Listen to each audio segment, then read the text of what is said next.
Wonderful, thanks for that. So we start this interesting seminar, and I think I have to. Is it okay if I start with saying something personal then? Because then I introduce you and talk about seminar. I'll say that it's so fantastic to have you from Jerusalem Open House here. Because my magazine, my name is Jon Voss, and I do the magazine QX, and I've been working with LGBTQ plus media for a long time here in Sweden. And 2004 we handed out the honorary award from the magazine to the Jerusalem Open House, and it's been so great to have an interview with you before and have to be honored to lead this seminar. Thank you very much. So we start by introducing you, and maybe I start from over there and say, Yasmin, you work with a senior project in the Jerusalem Open House. That is one of the reasons why I try to have you here and to talk about senior citizens in the LGBTQ plus community.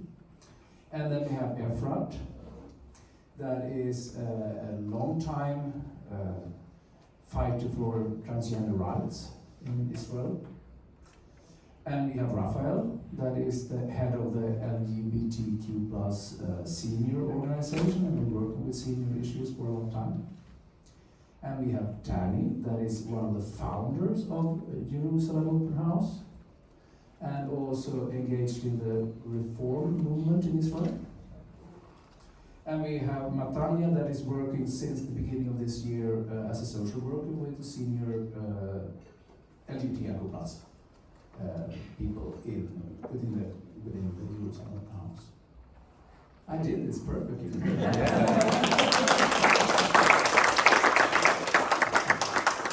And I thought maybe we can start with just telling about Jerusalem Open House, because not everyone knows about it, I guess. So if Danny, one of the founders, and we start with Danny, could you say something about the beginning?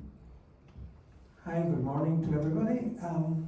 I was very lucky 25 plus years ago to be at the right time, at the right place, and to gather together.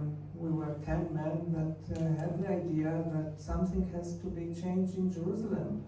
In Tel Aviv there was already a very vivid gay scene, and people were starting to show up, and Jerusalem was without nothing. There was just a cruising park in Jerusalem, and nothing more than that. One gay-friendly bar. And we started with a hotline. We thought, let's see what people are asking. And we had 2 hours of a hotline, which was non-stop crowded. People were asking about everything. Where can we meet? Where can we see people? Are there any gay people? Are there lesbians in Jerusalem? Nothing, just nothing. And then they asked me, because I'm a lawyer, how can we do something about it? I said, okay, let's do an NGO, that's not a problem. I said, no, that's a problem. I said, okay, I'll do that for you.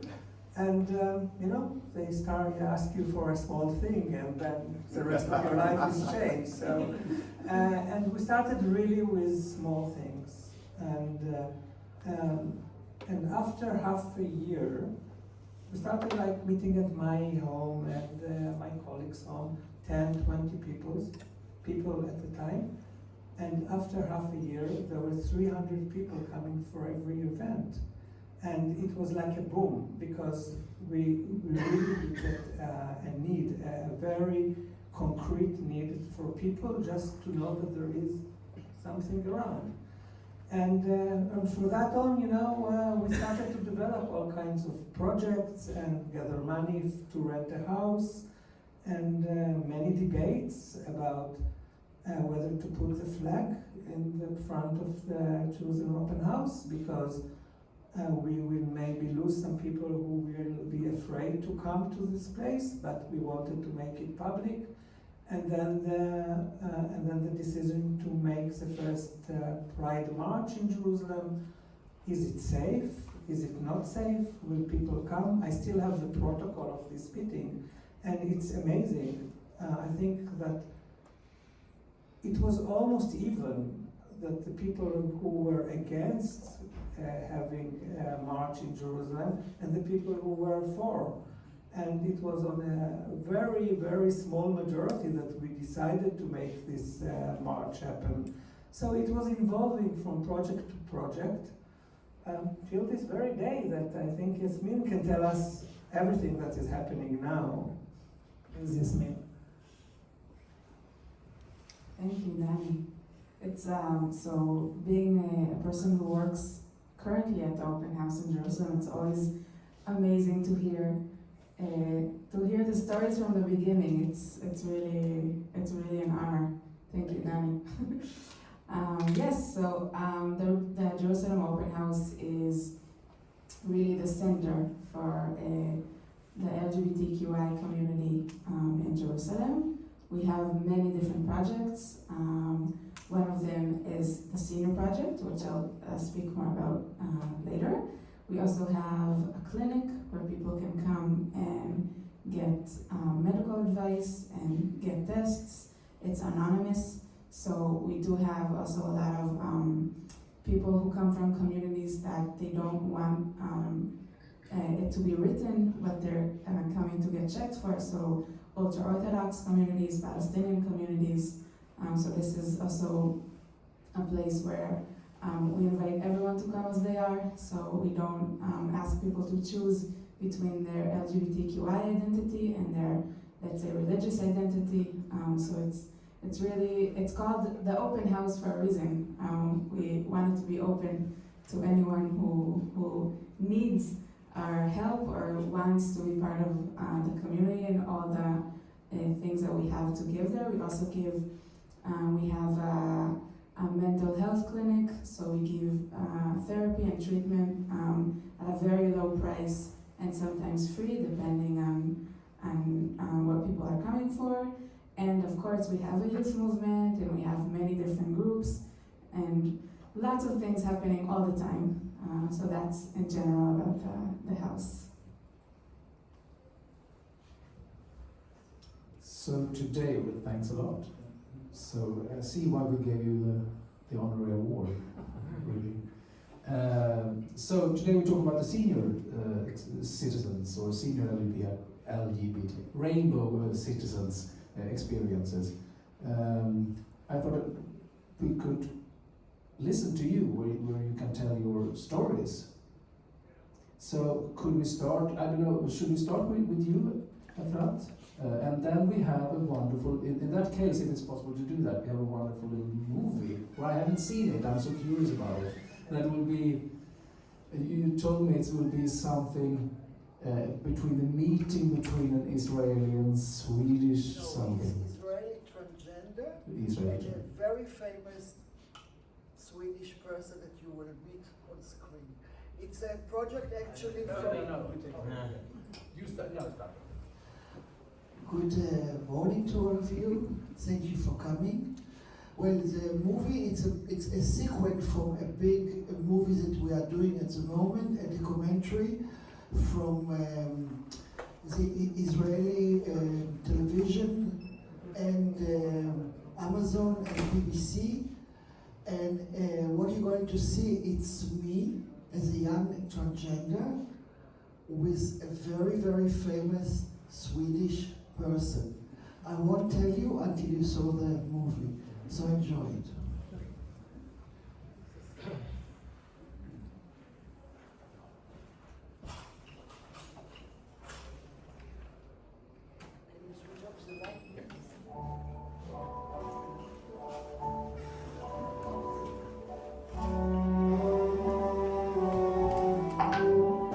סוף שנות ה-60 הייתה עיר מאוד סוערת.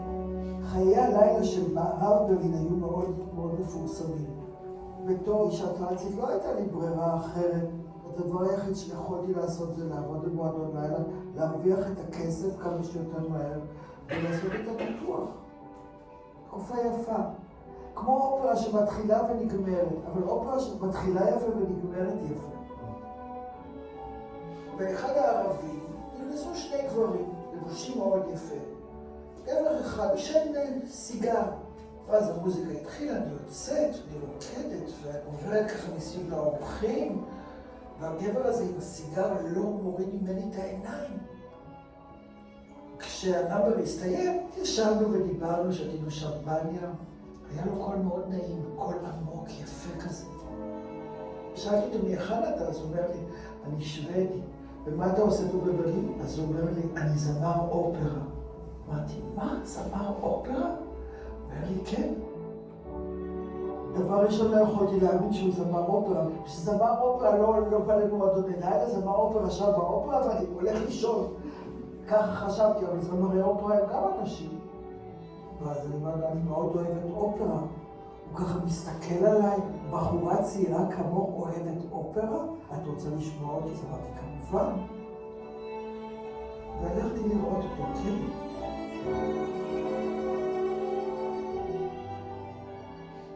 התלבשתי יפה, ניגשתי לקופת האופרה ואמרתי, יש פה כרטיסים על שם אינגמר ויקסל בשבילי.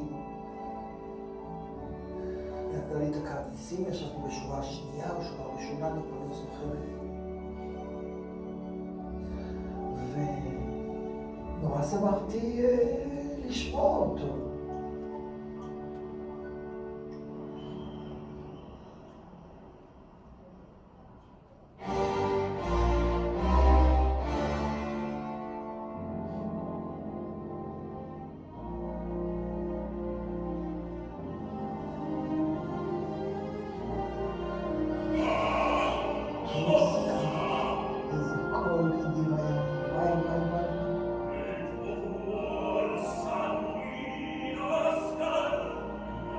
ויקסל היה סקרפיה וטוסקה. היה לו קול מדהים. איך לא יכולתי להתאהב בגבר הזה ששר את האריה הזאת? אני אעשה הכל שטוסקה תהיה שלי. כשהאופרה הסתיימה, גדוד של מעריצים ומעריצות רצים מסביבו, מבקשים להצטלם איתו ושיחתום להם על התוכניה. והוא רואה אותי ואומר לי, רק רגע, תמתיני, אני כבר בא. שהם כולם הלכו בעיניים ונשק אותי בשעה מאוד נהנית, אמרתי מאוד. יצאנו באותו ערב למסעדה, הלכנו לאכול, וככה התראינו. היינו יוצאים, היינו אחרי האופרה מבלים. זה היה ערב אחד אחרי איזושהי אופרה, אני כבר לא זוכרת. הוא אמר לי, את רוצה לבוא אליי למלון? ועשינו מה שעשינו, וזה היה נורא כיף. לא נשארת את התחתונים עליי, לא העזתי להוריד אותם. נורא פחדתי מזה שאנשים ידעו שאני טרנסי. יותר היה לי חשוב שהוא יראה לי אהבה. שאהבת הבי הייתה מאוד חסרה לי.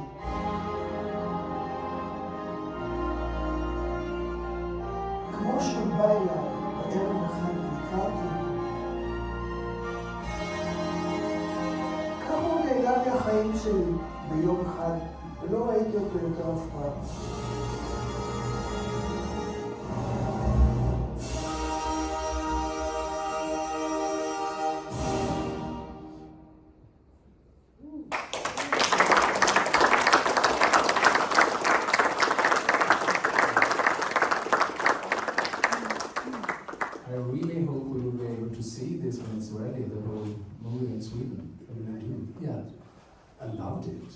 This is fantastic. It's queer history. It's fantastic queer history. So please tell more about your life, your exciting life. That I also know that you got one of the 100 women in the world that BBC said was the most influential, most influential women. That's fantastic. So tell us about this, your life.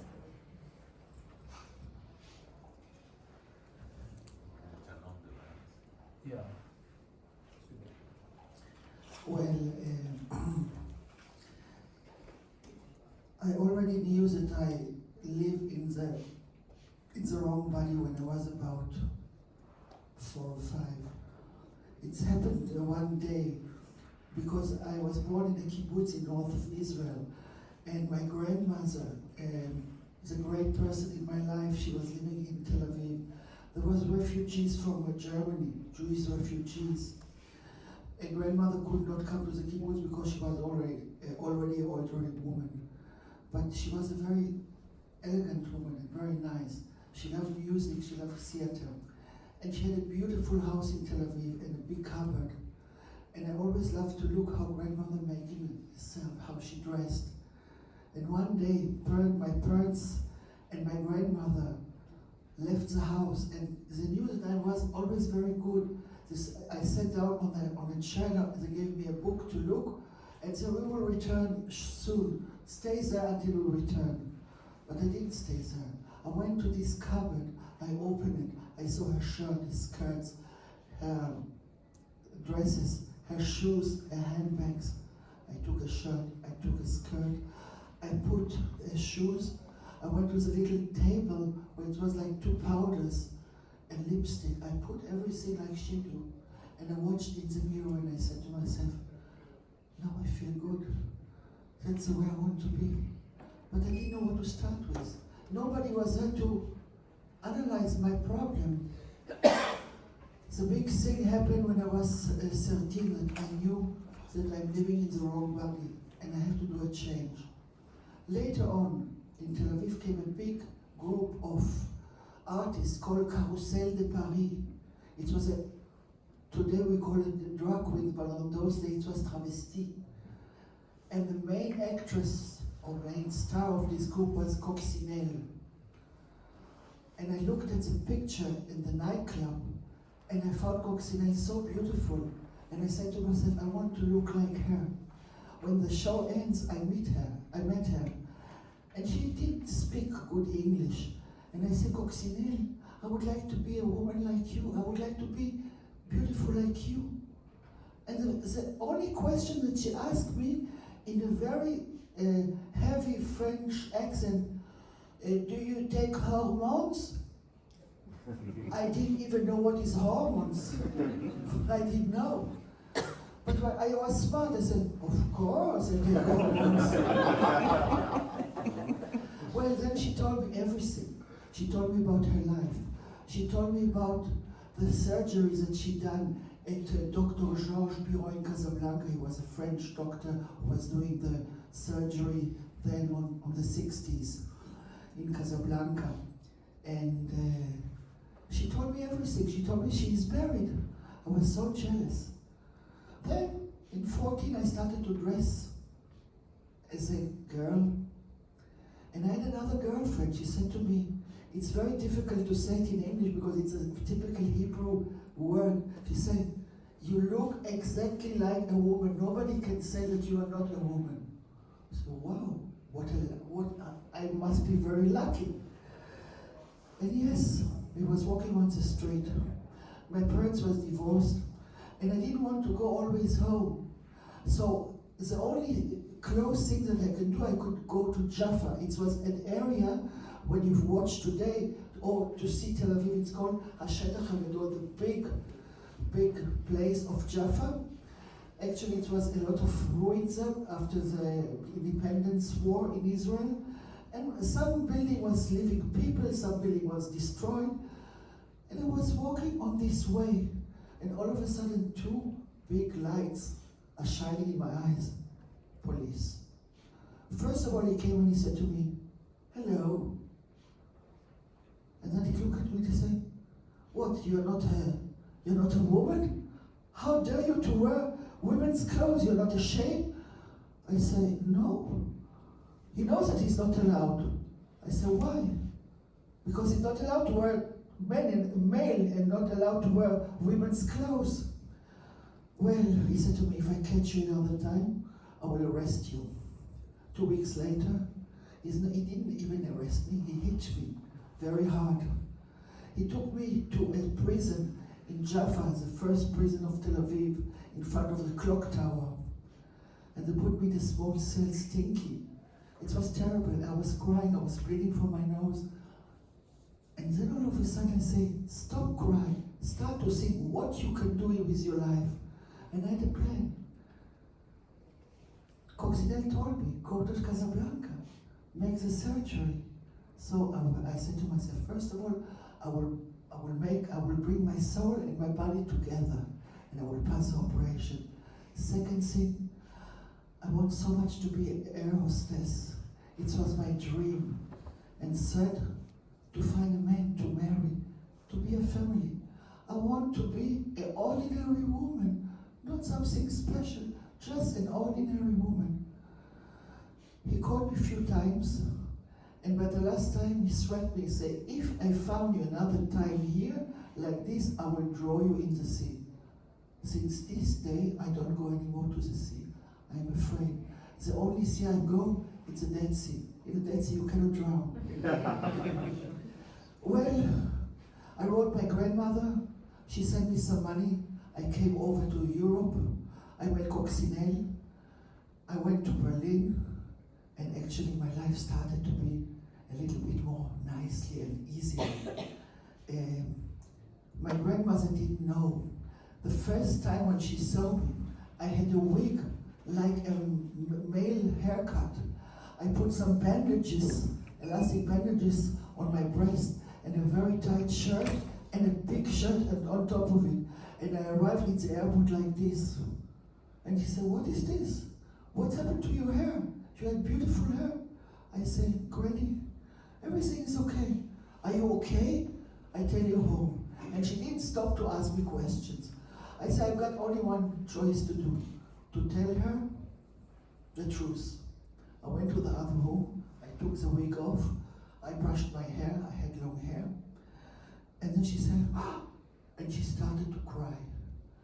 And she said to me, I knew always that something is wrong with you, and I didn't know what, but now I know. I will help you.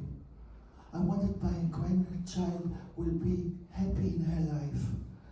So she gave me a lot of money to pass the operation, but don't forget, in the end of the 60s, Morocco was an enemy country to Israel, and I couldn't go with Israeli passport into Morocco.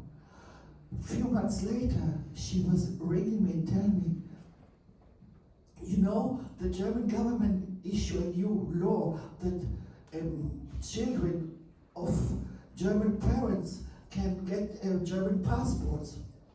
Jews, we go tomorrow and we make a passport.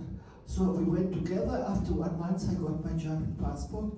But the problem was, German passport, Hebrew male name, appearance as a girl, and 10,000 German mark in a bag, 5, 10, and 20 marks. And when I went to Casablanca, I said, oh my God, if nothing happened in Israel, it will happen here. They will arrest me, they will think I am a spy coming with so much money. Well, everything went fine. Until I went into the taxi and I said, je voudrais aller à Avenue du Parc. I want to go to Park Avenue, to the clinic of the babies.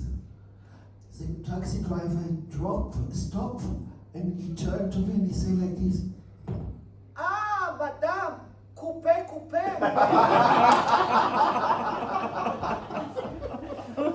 I said, okay, nothing happened with immigration. Now it will happen. He will take me somewhere.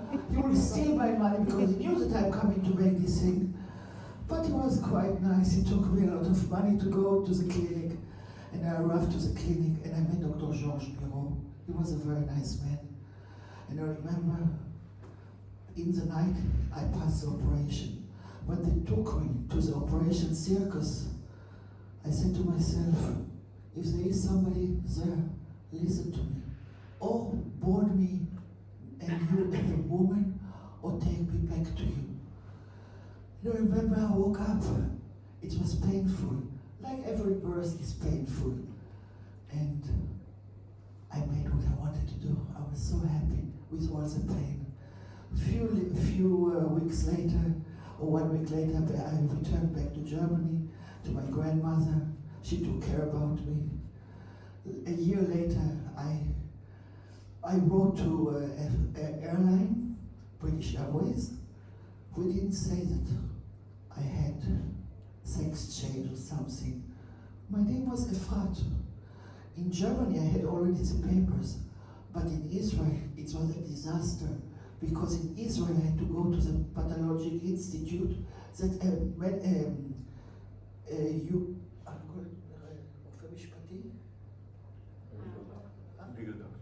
legal doctor have to make to check me, and it was terrible. It was so terrible. I was feeling like a dead body in this institute.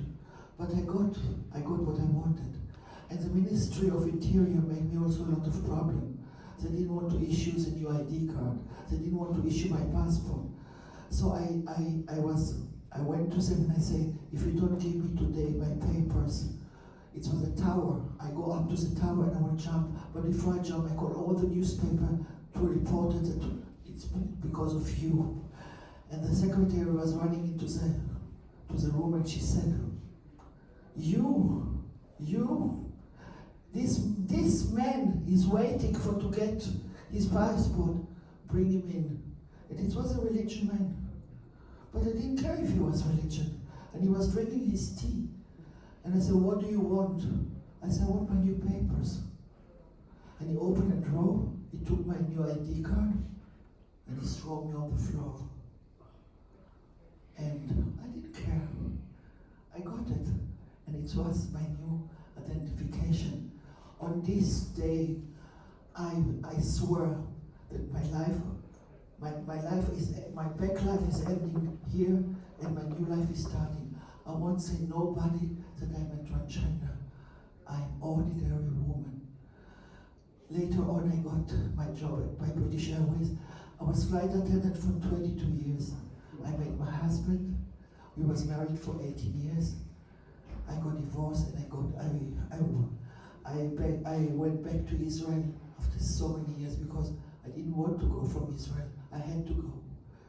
And a few years later, I said, Israel was so nice to me now in 2005.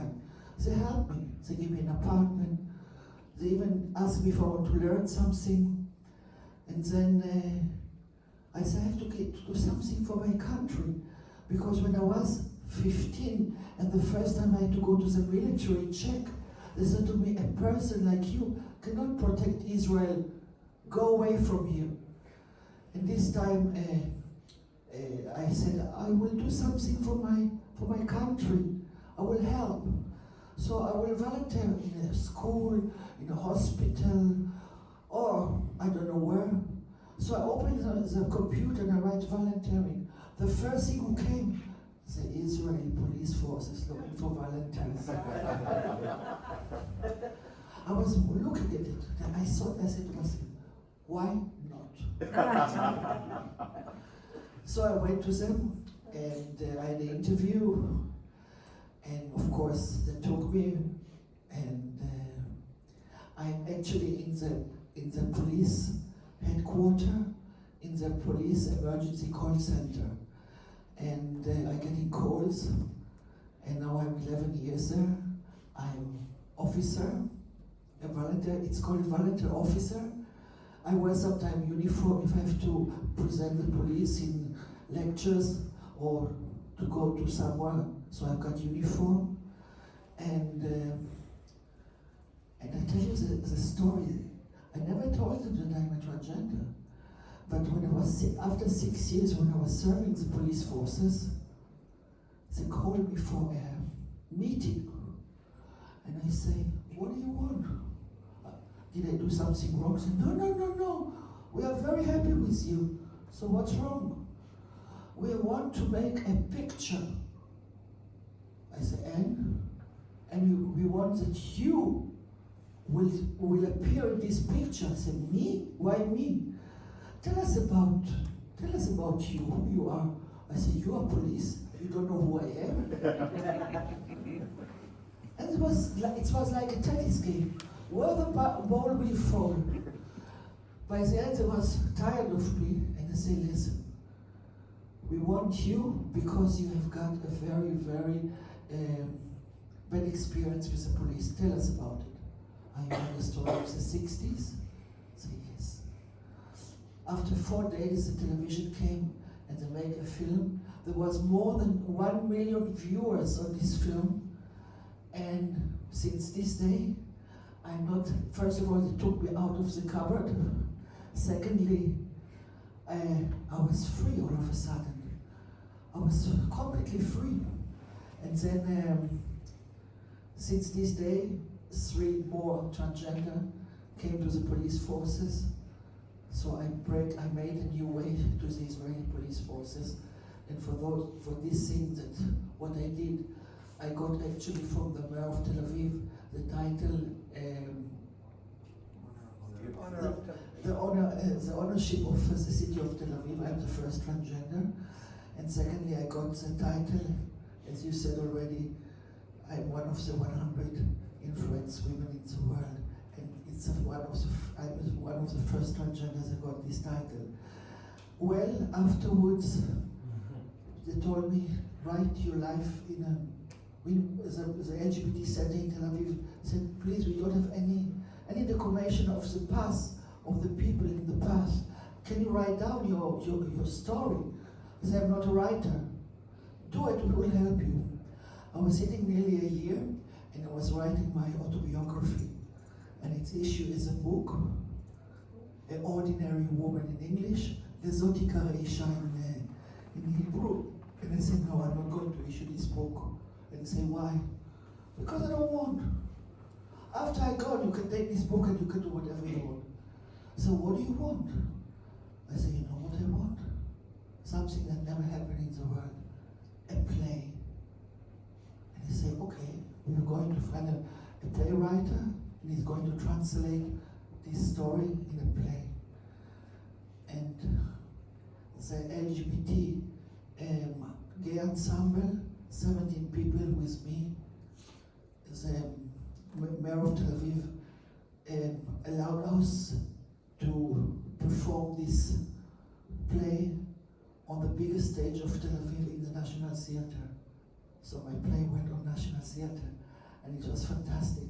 The play got 2 times first place in festivals, and we are still playing this play, and it's beautiful, and I wish that somebody take this book and translate it to Swedish. And I wish that the play will come to you and you can see a life of transgender, a simple woman. Thank you.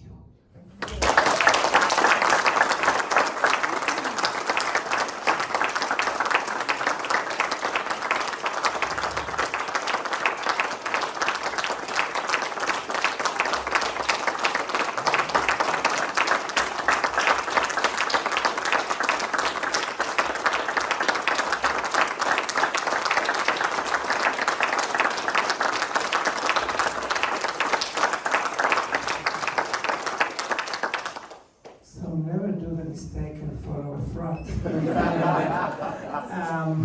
But before that, I want to acknowledge that the ambassador of Israel is here, who helped everything, connect us to the Pride House and everything. So can you say a few words? Thank you. That was clever, Danny. Make me follow it. Touché. I just wanted to say hello. My name is Ziv Kulman. I'm the Israeli ambassador here in Sweden. But actually, I'm interested very much in this panel for 2 other reasons. Besides the fact that the Embassy of Israel has, together with Stockholm Pride, made this possible with my wonderful team. Nicole, thank you very much.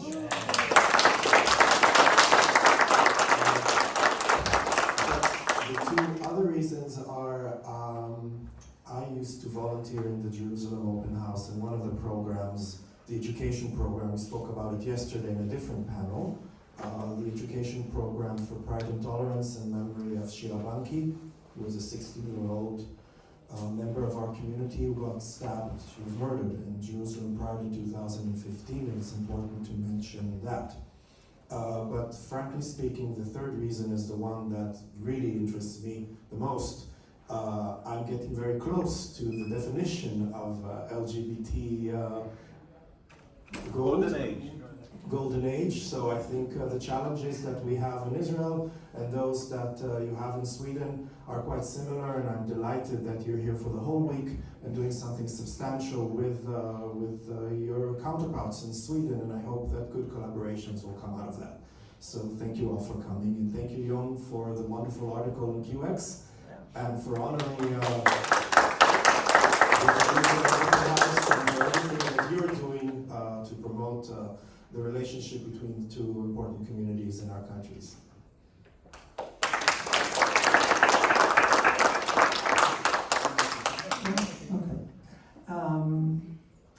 So I think that you never decide to be an activist; it just happens. I was a lawyer. I'm still leading a very normal, straight and straightforward life. But things just happen, and so maybe the small thing I want to share with you is the unexpected, really. So one thing I shared with you, that it was unexpected for me to be one of the co-founders of the Jerusalem Open House. I never planned it, and it just happened.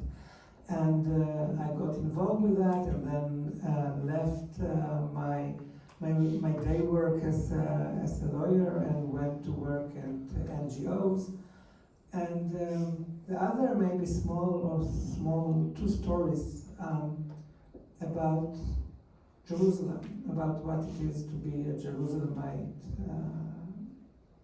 in a gay scene.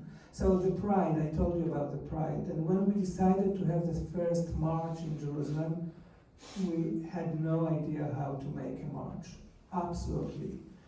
And the municipality did everything that it could just to stop us.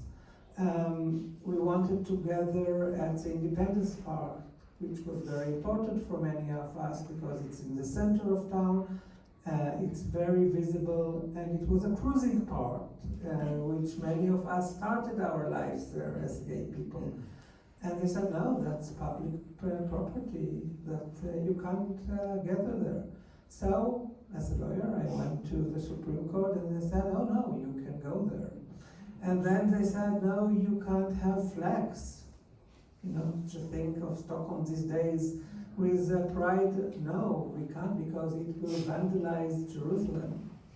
So once again, we went to court, and the court said, no, you can hang the flags. And I remember I was working just along the route of the parade, the march, and it was like 6 weeks, 6 months, that fight after fight after fight, just to have this march happen.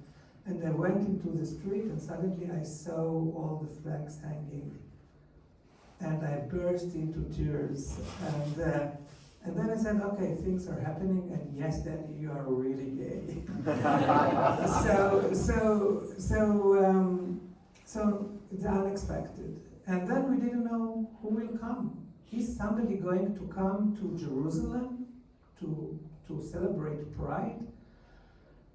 So maybe 100 people that we know, maybe some of our families who support us. We had no idea. And the police started to negotiate with us, and said, we don't know, 200 people, 300 people will come. 3,000 people came. So it's unexpected. And several months after the parade, a young guy came to us, and he said, he was from a religious house, and he said, I knew that I want to march with you, but I couldn't. My family doesn't know about me. I was afraid to march with you, so I went with the protesters, and I wasn't with them, and it was terrible. I didn't want to protest. I wanted to come with you. So here I am, several months after the parade, after the march, and the next year after that, he was one of the organizers of the march. And a year later, his mother came with him.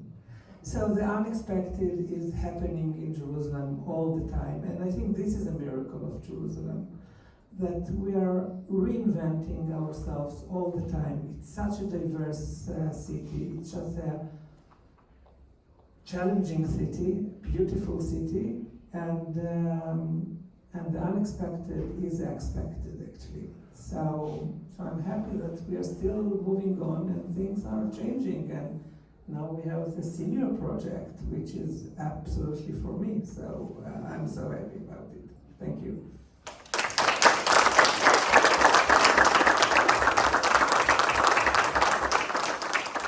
Thanks a lot. And also, Raphael, you have a lot of experience from LGBTI activists. You can tell more about your life and your activism. Thank you. Thank you very much. Good morning. I wanted to say something about Efrat's story. The name of her book, she didn't tell it, Zot Tikra Isha, is taken from the Bible.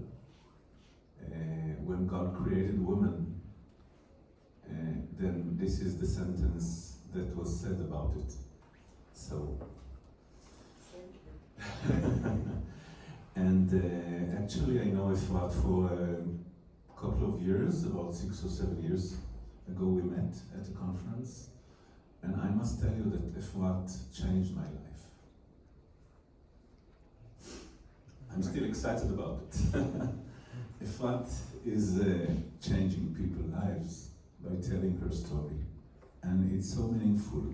It was so meaningful for me to hear her story, although I love you.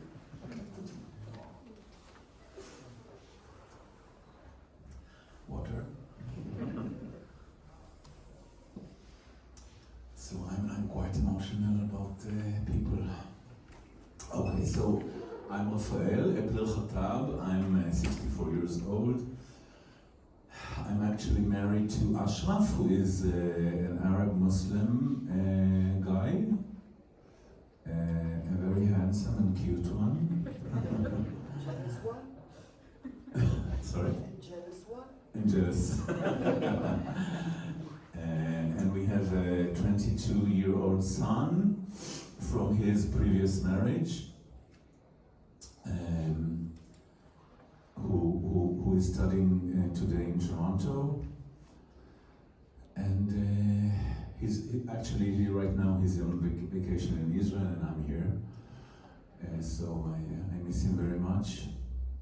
And we are a bicultural family, and we hope to give an example of our inter-religion family to within the LGBT community and also outside. We also live in Haifa. It's a city in the northern of the country, which is a city in which Jews and Arabs live together in peace, and they are not fighting each other like people may think. And something about my current job. I'm the chairman of the Israeli LGBT Golden Agers Association. Efrat is a board member in this association, and our goal is to take care of the needs and to make more visibility and to take care about the quality of life and the legal rights of the older generation of the LGBT community in Israel. And we founded this organization about a year and a half ago because we understood that, first of all, the world is aging. We live longer lives in more health, statistically, yeah. And also the LGBT community is aging, and we understood that if we will not take care of ourselves, nobody will. And we have to, the older generation of the LGBT community in Israel have to stand up and take care of their own people, because nobody else will. And we refuse to be invisible. And we think that we should age in dignity and in power, and should have empowerment within us. And I say it because the journey of the older LGBT community members in Israel has started. I mean, Efrat is a very good example of the very long and hard journey that she had to take until she is what she is today. And if I will tell you my story, it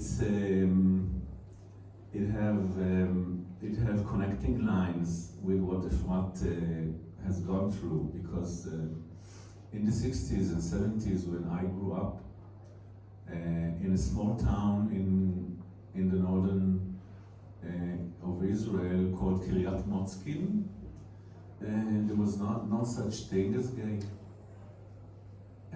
There was no definition for who I was. I knew nothing about it. I always felt I'm different, but I didn't know who I am until mid-late 80s, and after, I mean, I didn't have sex with a person until I was 23. When other guys in the army and then in the school, you know, all the hormones, you know, and I kept it inside me. And a friend I knew in the army introduced me to the first person I had sex with, and it was a woman. And eventually I found myself marrying her. Actually, I wanted to, after the army, to go to a trip in Europe, because after the army you have to ventilize all the stress you from the army. Now the young people are going to India, but then it was Europe in the 80s. And I asked her, well, would you like to go with me to Europe for a trip? So she said, I have to ask my mother. And her mother said, yes, but first marry him. So that's how it was. And actually, only in recent years, I can articulate to myself what I felt during the 4 years that I was married to her as a rape, because I didn't want to be in that place. I am totally gay. I'm not on the continuum of bi, yeah. And it was such a suppression. It was so suppressed that I felt like a puppet on a ring that somebody else is doing things. And the first time that I understood who I am was,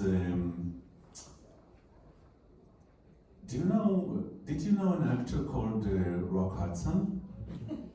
So when Rock Hudson died from AIDS, and it was written in the papers in Israel about AIDS, then I understood I'm gay. And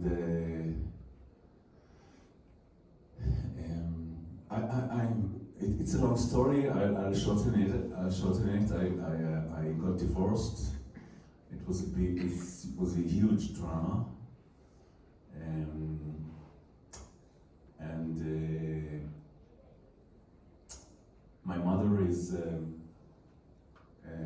Holocaust survivor,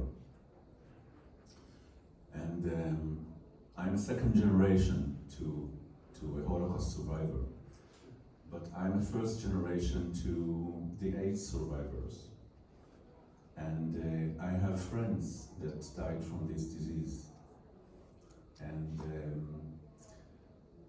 the journey was very, I was activist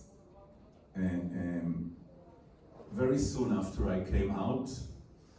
I met people from the community, the gay night scene and the gay organizations in Israel, and I became an activist since the late 80s. I've been an activist in the gay community, including, I think, leading and facilitating the first support groups for gay people in Haifa and in Tel Aviv, with some other people. And in 1993, helping Yael Dayan, who is the daughter of Moshe Dayan, organized the first gay and lesbian conference in the Knesset, which is the Israeli parliament, in 1993. Yeah. And going back to today, after really a long journey of LGBT activism or gay activism in Israel, in recent years I reinvented myself, and my previous profession is I'm an organizational consultant. I worked with human resources positions in large organizations in Israel, and in recent years I did a little shift in my career, and I did a PhD in gerontology, which is the study of aging. And I'm, what should I say about it? I feel like it's a late blooming, inventing a new area that is that needs to be taken care of, and maybe we'll talk about it a little bit later. Thank you.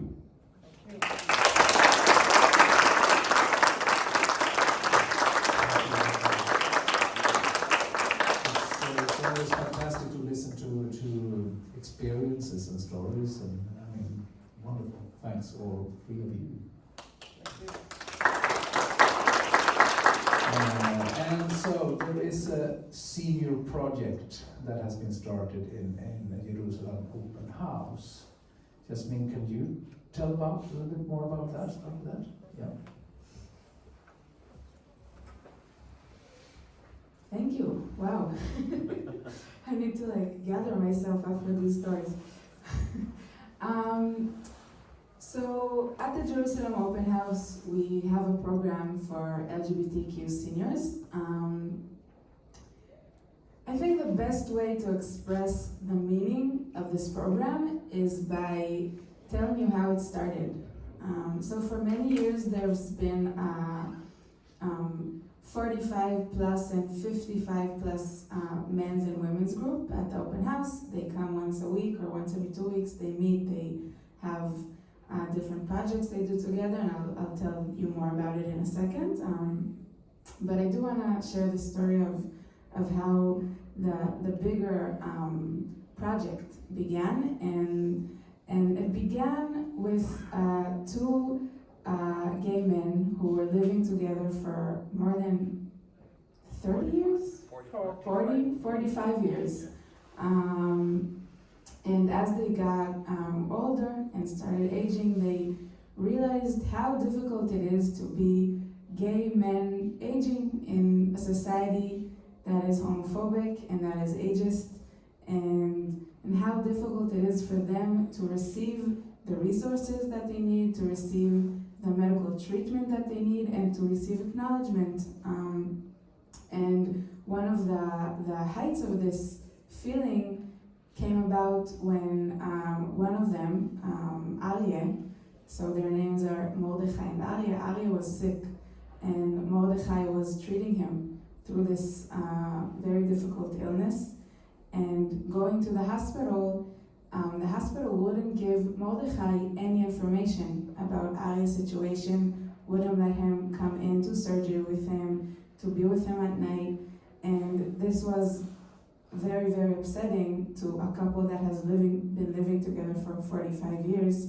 And through this very difficult experience, they decided to start a fund, and being involved in the Jerusalem Open House for many years, they came to us and they said, we want to start a fund and open a project for senior LGBTQ members, and open this project so other people don't have to be alone in this experience. Another experience that many of our community members have is as they grow older and they go into assisted living places, they go back into the closet for fear of getting bad treatment, for fear of discrimination. And this is a second trauma after coming out of the closet, and this huge process that takes years, going back into the closet and having to have your identity be a secret. So I will also share that one of our things that we are doing here this week is seeing what Sweden has to offer in terms of LGBTQ senior resources. And our biggest dream is to have one day in Israel an assisted living for LGBTQ community members. So this is like our very big dream. And I'll also share that in the city of Jerusalem, it is very hard for us to receive funding from the city for our projects. So most of what we do in the center is based on donations and private supporters. And we've been fighting for the last few years to get recognition from the city and from the welfare department of seeing that LGBTQ seniors have specific needs and need specific help and need specific places to be at. And one of the most exciting things that has happened through this fight that we have been kind of leading in Israel, in the whole state of Israel, is actually Matanya's job. So Matanya is social worker. I am also, but not working as a social worker. Matanya is a social worker specifically for LGBTQ seniors, so in the golden age. And this is, his job is a partnership between the open house and the city. And this is like, I can't express to you how amazing this job is. The fact that the city is saying, yes, we understand. We are taking responsibility for this, for the needs of our senior members that live in Jerusalem and need this specific support. So in a minute I will let Matanya speak more about that, because that's very moving. And before I give Matanya the mic, I just want to tell you just a small story that happened just a few months ago that can also express the meaning of having this community in Jerusalem. So a few months ago, one of the really the founding women of queer, lesbian, feminist gatherings and activism in Jerusalem, who actually I found out yesterday from Danny was the first woman to join, right? Yeah. To join the founding of the open house. So she is struggling with Parkinson, and she was in the hospital for a few weeks. And the women's group who meet at the open house, have been meeting there for years now. They were there. She doesn't have a family and children. They were there every day. There wasn't an hour during the day when she was alone. Not even 1 hour, maybe only at night when she was sleeping. They made the minute she went into the hospital, they made a list of who was gonna be with her at every hour, and they just did it. They were there. And when she came out of the hospital and came back home and had to really change her whole life situation, because she is having trouble going up the stairs and cooking for herself, and really a change in life, which can be very, very challenging, obviously. We asked the larger community, so not only seniors, to come in and help her in her house. And one community member texted me and said, I would love to go help this woman. She didn't know her. And she called me after the first time she went there, and she said, oh my God, Yasmin, I can't believe I didn't know this woman before. She's amazing. She's like, we have so much thanks to give her for all the things she's been doing in Jerusalem, for our life, and the fight she's been fighting for the past decades. And now they've stayed in touch, and they meet once every few days. She comes to her house. So it is important, I think, to say that this program for seniors, it goes both ways. We have so much to learn from the pioneers who are also sitting here. And this project is also to allow us as young community members to really learn from these people and to get motivation, and especially now when times are very difficult in Israel and very scary for our community, to kind of look back and see these amazing struggles that people have fought for us. So that is just also something that was important to say. And now I'll let Matanya tell you a bit more about what he does.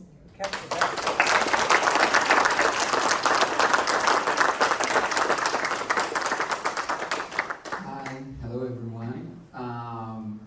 So first of all, I'm very inspired by these stories, and this is the reason that I'm in love in my work.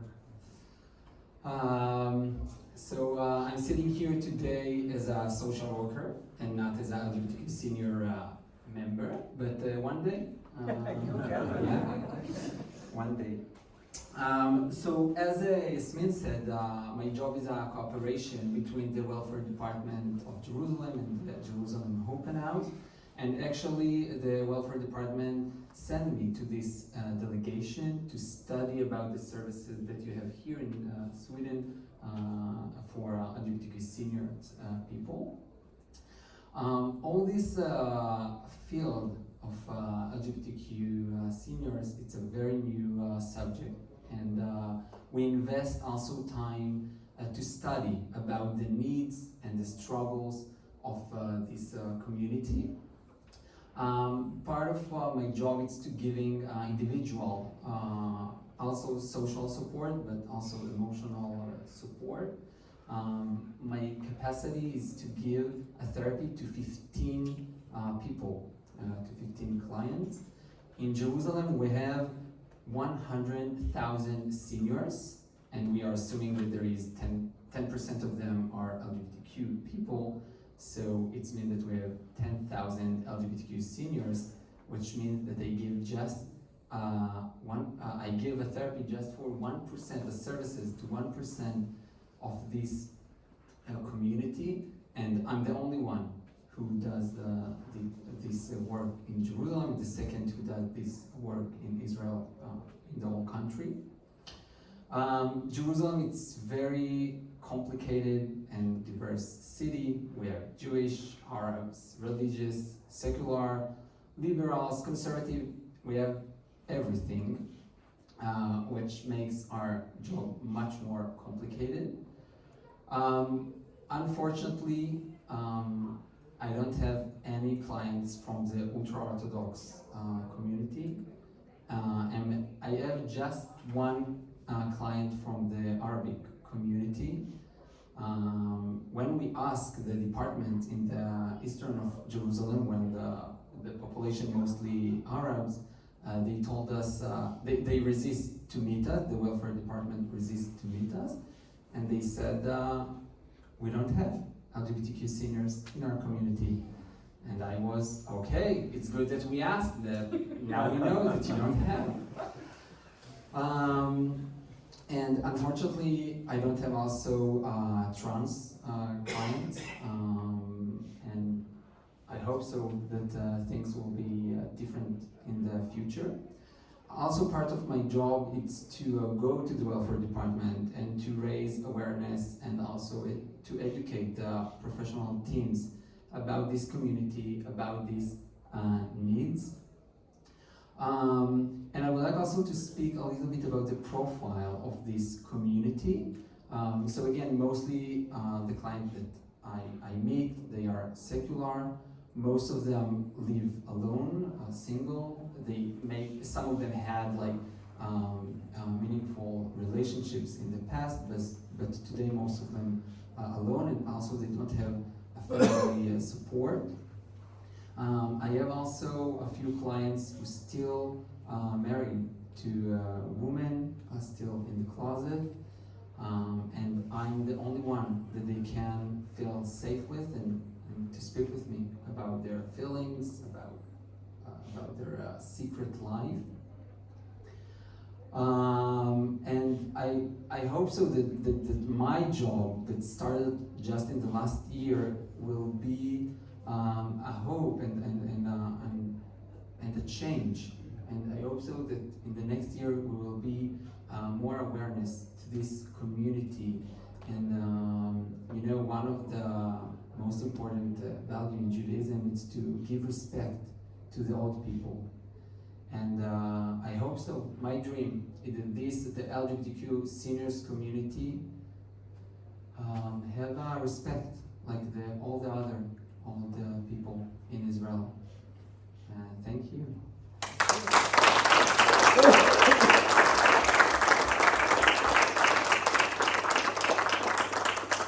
Shalom, do you want to? No, you don't. Can you say some of the specific issues that you meet with elderly or with the golden age us? Can I respond to that? Yeah, sure, absolutely. I think that we have to put the current lives of older LGBTQ people in Israel in a more broader social, political context, socio-historical context maybe. I learned just before this meeting about the history of the LGBT movement in Sweden, but in Israel it was very, very different. Because just in 1988, the law that criminalized gay sex, decriminalized sex between men was abolished only in 1988, and the first gay and lesbian organization in Israel. And I say gay and lesbian and not LGBT because back then it was gay and lesbian, was founded only in 1975. It's called the Aguda. And until the late 90s, it was a very small organization which did not have political power and did not attract many people from the LGBT community. And I understand and I cherish the fact that Sweden is the queen of Eurovision, right? And I say it because in 1998, Dana International won the first transgender women, as we know. Is it true? The first transgender women? And won the Eurovision Song Contest, and this was a turning point in the life of LGBT people in Israel because this year was the first Pride parade in Tel Aviv in its current format. I mean huge. Parade. Until then, there were very small events, and most of the community were in the closet until the late 90s. So, looking at this socio-historical context, you can understand that the older generation of the LGBT community grew in times when homosexuality was criminalized, stigmatized, silenced. It was worse than being a murderer and sitting in a prison to be gay. Yeah? And this has very meaningful consequences in the current life of the older generation. Because we carry this sort of illegitimacy to our old age. And the lives of me and my friends in Israel in our age, although I am out of the closet, I do carry all the perceptions and inner homophobic feelings inside me, although I'm out of the closet. And most of the people are not like Efrat and I and Danny. Most of the people are still in the closet. Some of them are married to women and do it on the side.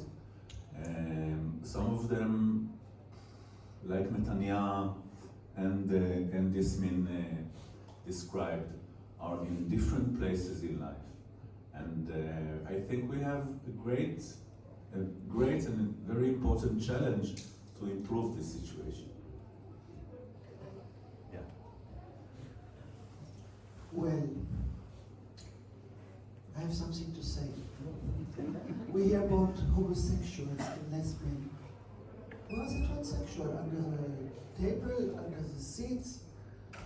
You remember Stonewall? Yeah. Transgender, right? Israel. He was talking about this law. You know why this law actually, they cancelled this law from the law book? Because it was one transgender, her name was Sonia.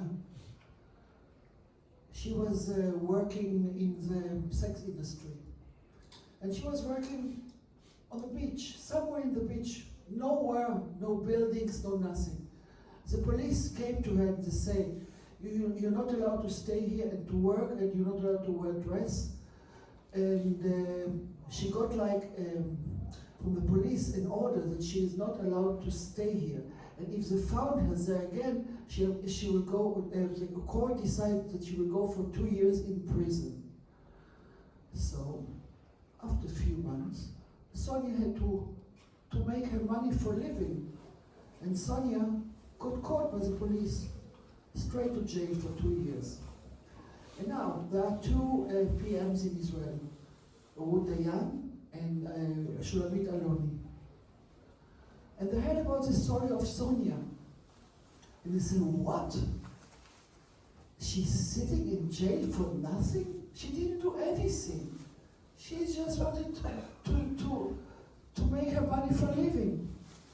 And this thing started actually the movement to cancel this law, to give us our freedom, and to make the first LGBT house in Israel, in Tel Aviv, transgender. Thank you.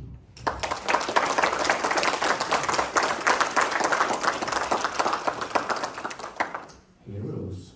You are all heroes and fantastic tellers. You speak fantastically. You're listening. I don't have to do any work at all. But we are close. It's getting soon. We have to close down. Let's close this. Is there any questions? Do you have any questions? Don't be shy. Don't be shy, we have lots to talk. Yes. Or comments? Yes, absolutely.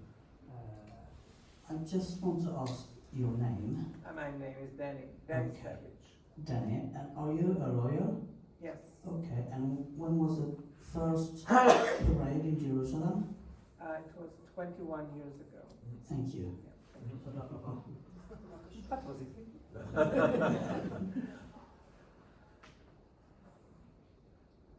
No question? That's good. I'm on this.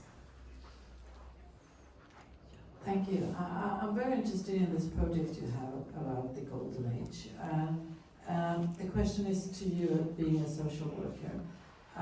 As you said, when you go to a community and you say, well, I'm here for you, and they say, well, we don't have any people that you need to care for.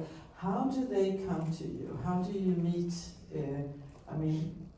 I guess there are laws in Israel, just like in Sweden, that you are not allowed to ask people what is your sexuality. So how do you meet your clients? Okay. Wow, it's a good question. Today we know in the open house 150 LGBTQ seniors. So today my clients, it's from this group. We have also social group. We have a men group and also a women group. 55 above 55.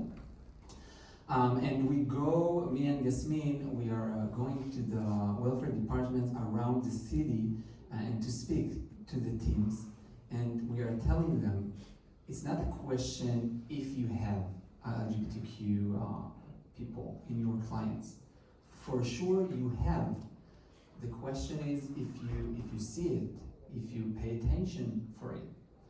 And I think when the social worker in the department will be awareness to this community, they start to see this community. And you can put, for most of the social workers, it's complicated to put a flag in their offices, but if there is a social worker who can put a flag, it could be a sign to their clients. You can speak about your identity. It's a safe space. You can be you. But we are struggling with this question. And I would like also to add about the question that you asked about the needs of this community. So of course, the most important, the most difficult problem that this community deal with is the loneliness issue. Most of them, they don't have a connection with their original family, and they don't have their family, and they don't have partners or children. And we try to deal with this issue. If it's then when I come to visit them in their house, or if they are, I invite them to our groups or other groups in the general community. We are also, they also dealing with they neglect their medical and social needs. We are see that this community avoid to receiving a medical and social services because they are afraid to receive a bad treatment. And I can give the social service, and we have also the open clinic, but still in the medical clinic, in the medical issues and services, we are trying to do some changes. In the last few months, one of the health company opened in Jerusalem gay clinic, LGBTQ clinic that people can come and they don't need to come with LGBTQ issues, but it's just a space that they can express themselves and to speak free without to think or to be afraid.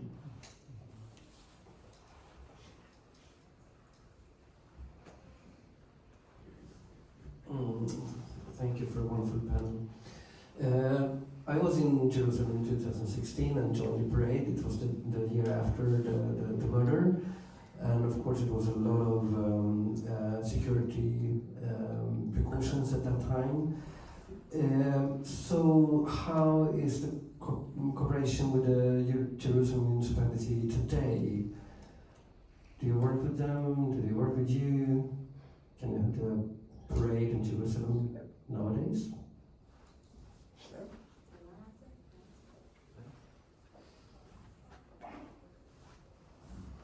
So we do work with the municipality. I'll say that the Pride Parade is organized by the Jerusalem Open House. It's not funded by the city, right? Not funded. It's not funded at all by the city. Our main funding is and support is donations and volunteers. So there's a huge amount of amazing volunteers who come year after year and spend the whole day organizing this parade. Regarding the relationship with the municipality, So basically, we can say that we get support after we fight for it in court. So kind of like Danny was expressing, each time we say, wait, you can't discriminate us. And then we fight for it, and then we get some more support. So it's kind of the relationship we have with the municipality. We do have some projects like Matanya's job and a social worker for younger community members that is with the welfare department. So it's one of the biggest things we're trying to do at the open house is advocacy and to invite the municipality to take responsibility for the resources and the services that we give, because obviously we would like the services to be given by the state, by the city. Do you want to add anything? I'll add just a sentence. This is Shalev. Hi, I'm Shalev. I'm the development director at the Jerusalem Open House. I'll say that the relationship with the municipality is very complicated. For example, at the moment we have a court discussion because we sued the municipality because they're doing a lot of aflaya, discrimination, and yeah, you know the story.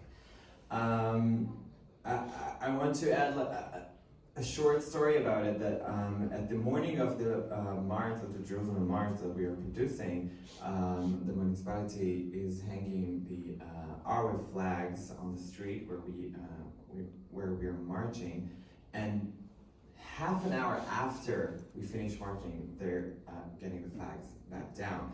They don't want it to be too visible. They don't want it to be too much time on the ceilings of the buildings, and it is hard, and we don't get any funds from the municipality or public support, but we do have this, like Yasmin said, this support from the department, the official departments, the welfare departments, because they do understand that we need the support, that we need the help, that we need the collaboration, and they do understand that there's different needs for the LGBT community. So it is complicated, like always, but the funds we have are basically from private donors and foundations nowadays.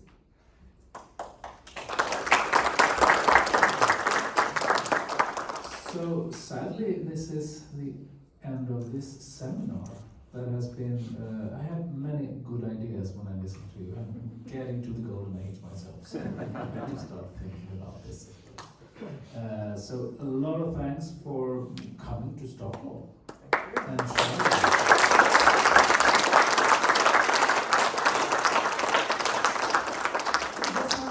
Jon, for your facilitation and for your amazing interview and just for being here with us. And also really thank the Israeli ambassador for hosting us. And of course, thank Stockholm Pride for this wonderful event and hosting. So thank you so much, and thank you all for coming.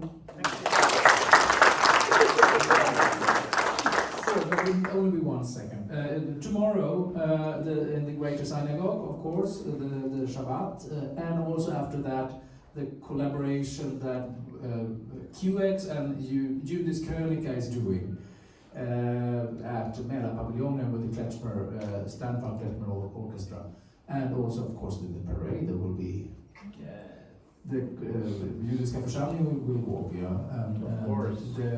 And there will also be some other parts. Isn't it the tourist organization as well? Sorry, the Jerusalem. Sorry. Yes, and you have this wonderful little thing. You have to show that later on. Right. Okay, thanks a lot. Thank you.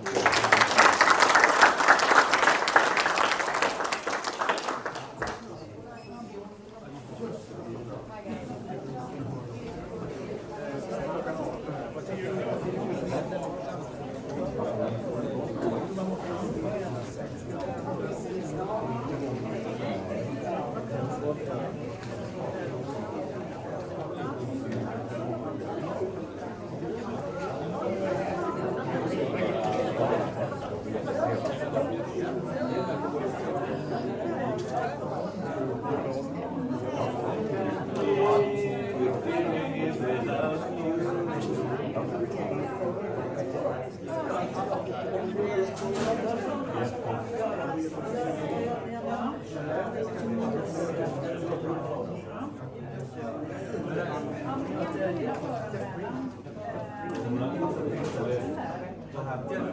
Ja,